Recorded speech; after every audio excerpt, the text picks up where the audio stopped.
Batman shirt for a Doctor Strange review? You're goddamn right. Anybody feel bad for Bill Cosby? Did he forget the names just like Steve Harvey? Tell Adidas that we need $1 million in production. I done told y'all all I needed was... What's going on, y'all? Jimmy Macram here. I saw Doctor Strange yesterday, and just so in case you guys just want to know whether to see it or not, if you like MCU movies, go see it.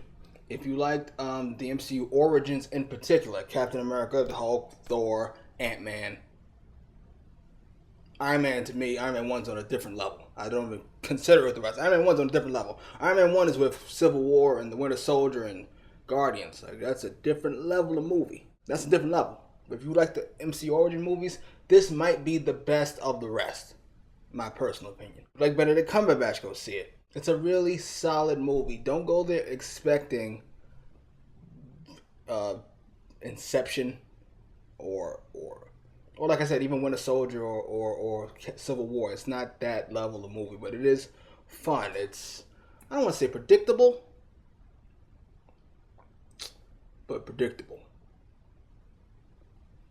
It is what it is. You know where it's going, especially if you know Doctor Strange. You know the story, you know where it's going, you know what happens next. You gotta enjoy the visuals, you gotta enjoy the effects. These are some of the best effects I've ever seen, ever, let alone in a superhero movie. They really went in. The villain was, again, another forgettable MCU villain. At this point, you just go there knowing, who cares. The story was solid, if the plot moved fast and wasn't complicated to follow. Which is kind of disappointing considering how much Doctor Strange has going on in its particular universe. The fact that it wasn't hard to follow. You can tell they pulled the reins back a little bit. But when you're going to a mass audience, I think you do have to do that. Tilda Swinton, is that her name? She did a fantastic job. I completely bought that she was hundreds of thousands or whatever, however many years old. You just buy it. Too many. The last couple times, outside of, again, the big ones that I mentioned already, I feel like some of the jokes were just like ill-timed.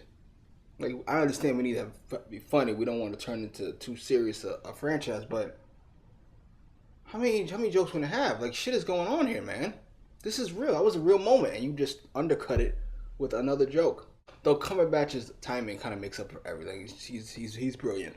Again, I think as we get further along, I don't want to get too artsy on you, but as we get further along the superhero genre, some of these familiar problems that superhero movies have are going to become more and more prominent. Like the villains, the overuse of jokes, quips, and plot, character, logic.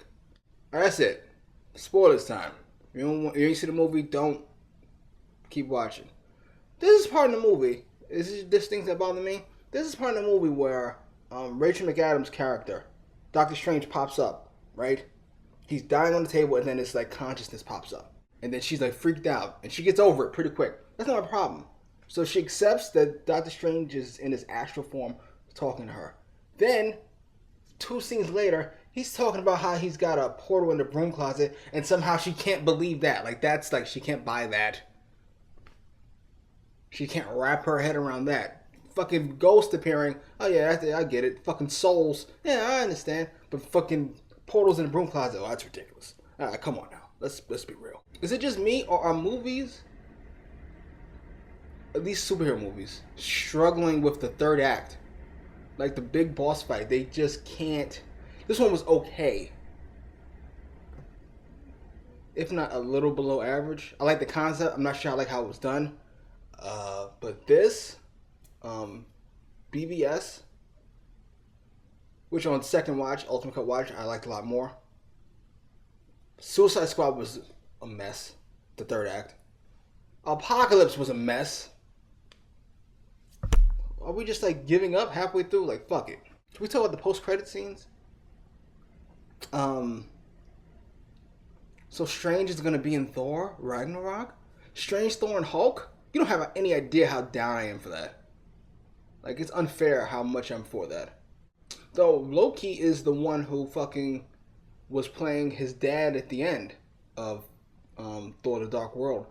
So I assume he's lying to Thor about where he is. That's interesting. That's an interesting concept. I hope they don't play it out for too long. I assume the first 20 minutes of the movie, that'll be the plot. For the most part, we'll move on to the Ragnarok stuff. And Baron Mordo, they gave him a pretty decent build. Like, it felt, as much as Strange went through his arc, Mordo went through his own arc in the movie and post-credit scene. It's pretty fucking fantastic. It's a solid origin story for a villain. I don't know if I want to see the next one revolve around him in Strange, but I'm not against it. I thought Chiwetel, I'm not going to try his last name, but I thought he did a really good job as Mordo. That's it. I'm done. Quick, fast, and in a hurry. I'd give it like at a grade, a 7 out of 10. Maybe even a 7.5 out of 10. It was really solid. Like, it was my favorite origin story favorite MCU origin story since Iron Man 1. I liked it more than Cap. I liked it more than Thor. I liked it more than Hulk. I liked it more than Ant-Man. I'm not going to count Guardians. It can't touch Guardians. But it was really solid. Post your comments down below. Like, share, and subscribe.